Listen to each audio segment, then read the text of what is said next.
Grandma here reading Star of Light, chapter 15. Jenny learns a lesson, a hard lesson.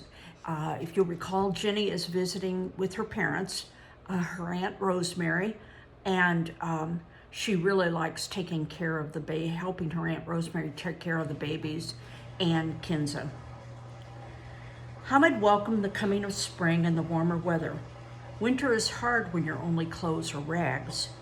The clothes that the English nurse had given him had fallen to pieces, but this no longer mattered. Now the sun shone warm and comforting. The storks nested in the towers.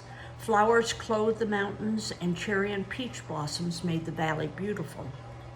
Baby goats skipped and jostled in the streets, and Hamid, like all the other young things, had grown several inches and looked more like a scarecrow than ever.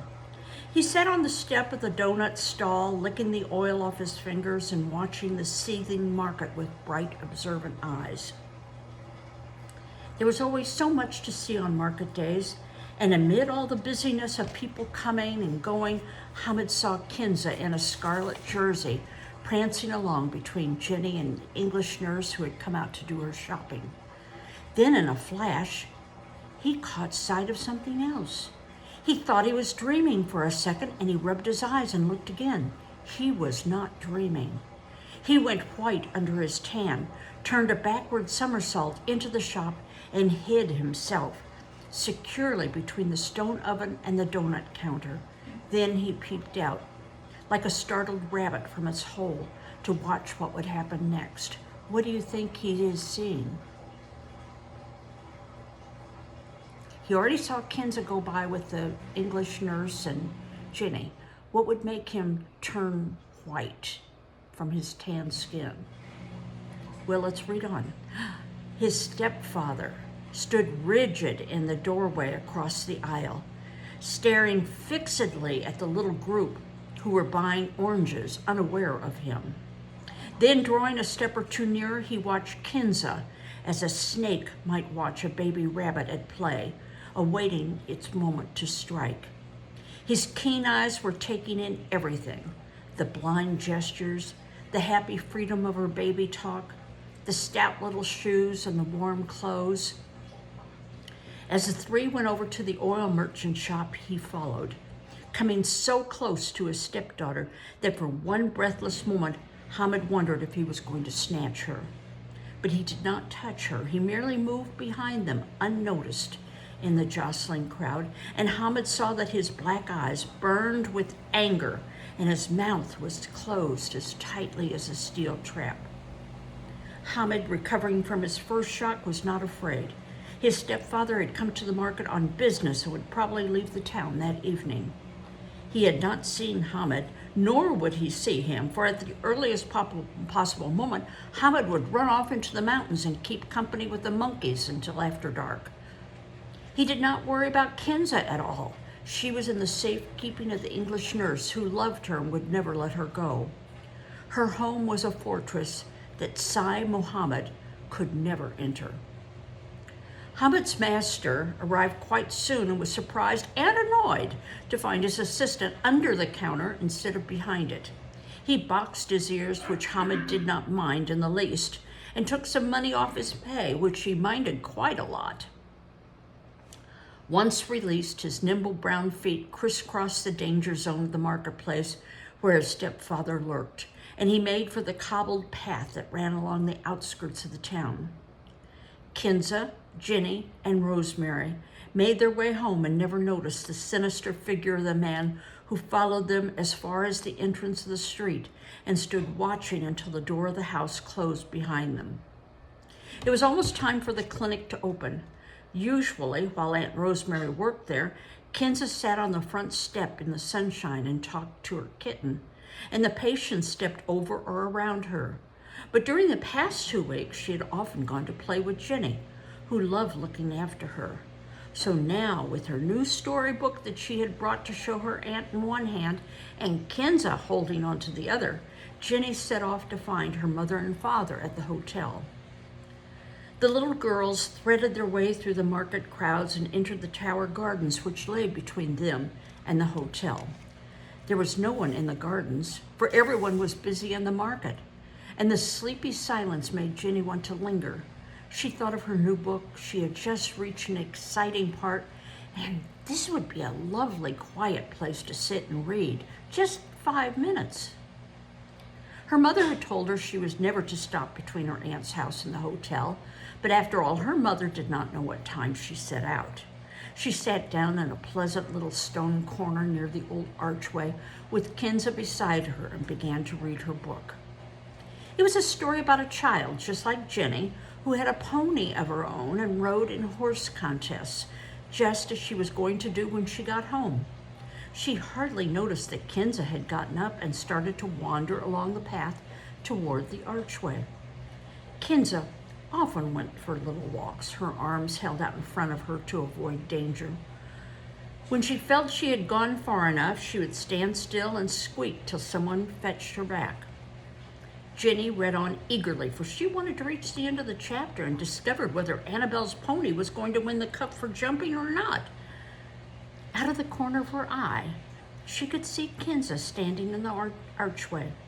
She must fetch her back in a minute. She skimmed to the end, got up quickly with a sigh of relief because Annabelle had won easily. But she felt guilty for having let Kinza stray through the archway alone.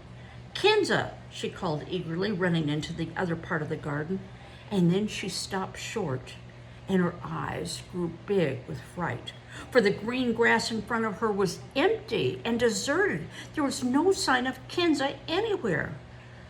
With her heart beating wildly, she ran from bush to bush, searching behind every one. Up and down the steps she flew, back into the walled garden, but it was no good. Kinza had completely disappeared. Jenny rushed out into the market, half blind with panic, bumping into people who turned to look at her anxiously, pushing her way in and out, searching frantically with her pale, tear-stained cheeks and big, frightened eyes. At last, she stood still, completely out of breath, because there was nowhere else to look. And because she did not like people staring at her, she went back to the garden and stood alone by the archway, trying to decide what to do next. She simply could not go back. Aunt Rosemary had trusted her alone with Kinza, and she had failed completely in her trust. What would her aunt say? And worse still, where was Kinza? Had something terrible happened to her? Was she frightened or hurt and crying out, wondering why Jenny did not come to her? Jenny did not know. She burst into tears and ran sobbing to the hotel, up the stairs to her mother's room, and into her arms. When Mrs. Swift finally managed to understand what had happened, she went rather white too. She dried Jenny's eyes and took her by the hand. "We must go and tell Aunt Rosemary at once," she said quietly. "We'll have one more look in the marketplace on the way." Jenny stood quite still. "I can't go to Aunt Rosemary," she said tragically. "I just can't, Mommy. You'll have to go and tell her." "No," said Mrs. Swift, still quietly but very firmly. "You must come and tell her yourself. You see, Jenny, this has happened because you were disobedient and untrustworthy. You must be brave and take the blame you deserve. And we must go now at once, because if anyone has taken Kinza, every moment may matter. Daddy will come with us." It was a silent little party that set out from the hotel. Mr. Swift suggested that he should do one more quick search of the marketplace, while Jenny and her mother searched the gardens again. 10 minutes later, they met again, solemn and worried. "Well," said Mr. Swift, "the sooner we get Rosemary into this, the better. She can speak the language and question people." They met Rosemary coming across the market to look for Kinza at the hotel, as it was dinner time. Mr. Swift told her what had happened, and while he spoke, Jenny stood a little apart, her eyes fixed on the ground, not daring to look at her aunt's face. She wondered what her aunt would say and whether she would be angry with her right there in the middle of the market. But nothing was said about her carelessness just then. Everyone seemed to have forgotten about it, and they were thinking about was just Kinza. They went back to the walled garden to see the exact place so that Rosemary could question the shopkeepers nearest the spot. But no one could give her any news. Whatever had happened just on the other side of the archway, and the archway was hidden from the road by a high wall.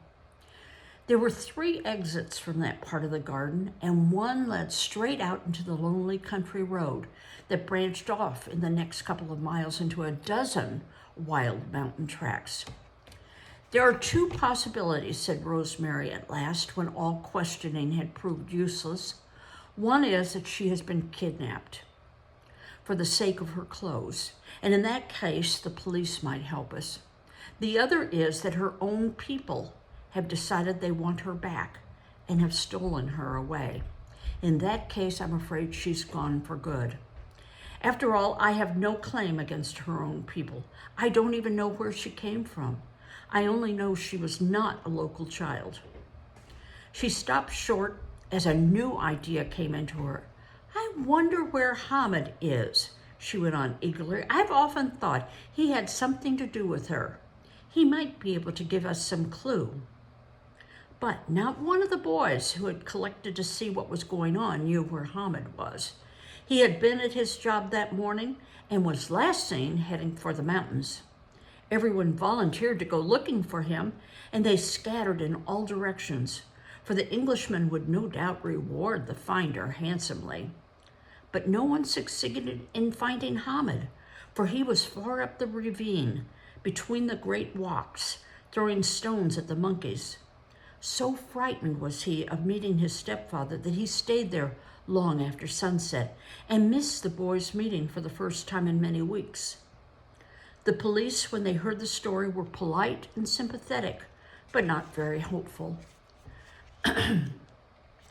They promised to telephone the government outposts in the mountains to watch the main tracks and check up on travelers.